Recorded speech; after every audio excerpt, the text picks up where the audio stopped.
Then you've got things like it's just physically hard work, especially when you're working with people with lots of needs. You're doing shifts. You know, you might have a sleeping room, which isn't all that brilliant if you get sleep-ins. And on top of it all, these folks that we support, every now and again, well, very frequently, they deteriorate and die. Yeah. And that is, I think, tremendously traumatizing for the folks who support people. I never realized that it had such an effect on me, residents dying. And I think eventually, at the end of my decade at HRH, I have burnt out a little bit.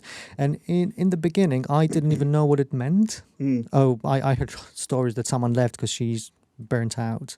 But eventually, I did understand what it meant, being witness to so many deaths, and you, whether you like it or not, whether you want to be as professional as you can be, you get attached to your service users, and some of them are such wonderful characters, and you sometimes I wish they were my nan or my granddad, and so how can get attached and feel extremely emotional when they eventually go.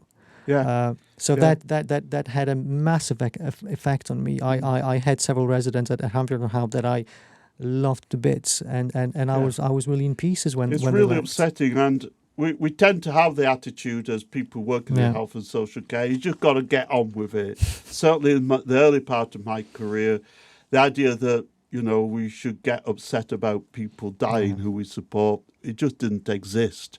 And I think I went through the same sort of feelings that you did after about 20 years. It sort of caught up with me a little bit. And it sort of, really sort of came home to me how upsetting it was that, these people, that I supported for many years, were dying.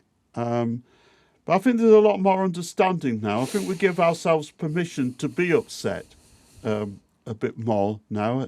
And certainly that's been very noticeable in the current situation. Where absolutely. Some very dearly loved characters have passed away in the places that we know, the care homes that we both know quite well.